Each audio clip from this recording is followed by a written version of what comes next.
lesson I'm going to teach you how to do double crochet, which is the first crochet stitch I learned, and it's the one I use for most stuff I make. Let's see. This here is double crochet. It's quite a dense stitch, quite even, quite square in terms of stitches in a row against rows.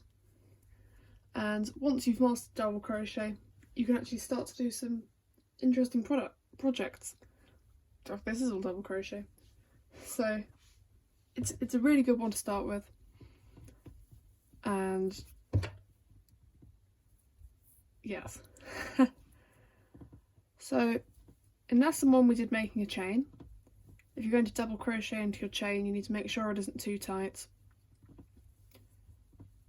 because you're going to need to be able to put your hook back into the chain loops to make your stitches.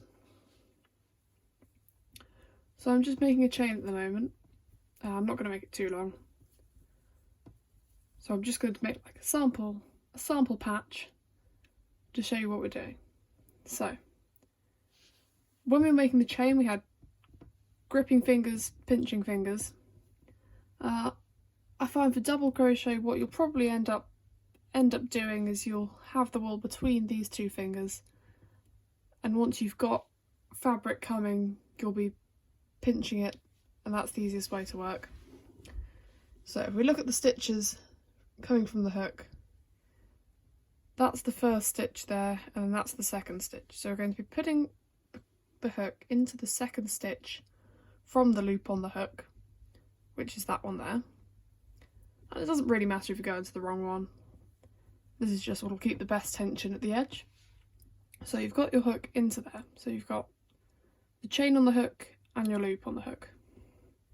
So like we did before, we're going to hold the thing in place to stop it spinning round, and then we're going to put the wool over the hook, and you're going to pull it through just the top loop, like so. So then we have two loops on the hook, one of which is the one we started with, and one of which is the loop we just pulled through. And then we're going to keep it still, wrap all the way around, and then if you pinch, you're going to pull this loop through both stitches. And that's one double crochet stitch. So we're going to try again. We're going to go into the next stitch, the next chain. So remember, hook goes in, wool over, finger holding it still, pinch, pull through just the top loop, wool all the way around, pinch, and pulling through both loops. And so you can keep going along the chain, putting your hook in each chain in turn, and you'll see as you go along, it won't look like much at first, but you'll have starting to see your first row emerging there. Now this will be difficult until you get used to it, but like everything, it'll get easy with practice. It'll get easy when your tension improves, and once you can do it, it'll open up so many opportunities for making new things. So you can see I've worked almost all the way along the chain now with a double crochet, and I've got one chain left at the end to go into. So once more, in, holding it still, wool over, pull it through the loop, wool all the way around, pinch, and pulling through both loops. And so that's your first row of double crochet. So at the end of each row, you're going to do a turning chain, and this just helps it stop getting bunched up at the ends. It'll make it a bit easier to turn around.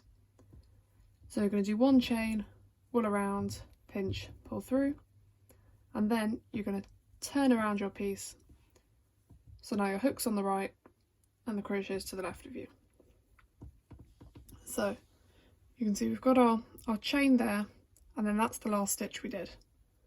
And it's got it's like a loop. There's 2 strands of wool at the top of it. So we're going to go back into that first stitch, and the point of the hook is going to go through both of the loops, like that. Nope, I only went through one there. Okay, we've got hook going through both the loops, then the wool's going to come over, you're going to pinch, going to pull through the 2 hoops, and then we're going to come around, pinch, and through the 2 loops. So it works the same as when you were going into the chain, except this time instead of putting your hook through the chain, you're putting your hook through the top 2 loops of the stitches in the row before. And you're going to keep going until you get to the end of the chain, and then you're going to do your turning stitch and come back in the other direction. And that's pretty much all that there is to double crochet. One thing that can be difficult is realising when you've got to the end of a chain, end of your row, and figuring out which stitch is the turning chain and which stitch is a double crochet. But it'll come to you in time, and for now it doesn't really matter much.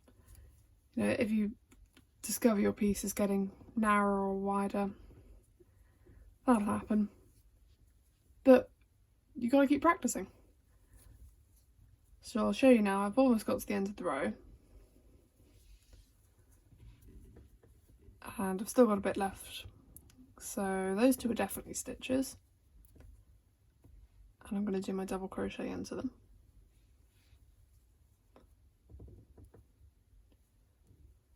And then if you look, I've still got a bit of a bulge beyond where I am. So I think there's still one more double crochet to go into before it's the turning chain. And the last one might take a bit more persuading, it might be a bit tighter. But you can see I've got it through there, it's gone through the 2 loops, and the wool's going to come over and through and round. And then we've done the second row. So you'd do your turning chain, you'd turn around, and you'd repeat exactly the same as last time. This is the first thing I ever double crocheted. You can tell the width changes dramatically, and where I started I was losing so many stitches that I had to sew it because I ended up with a triangle.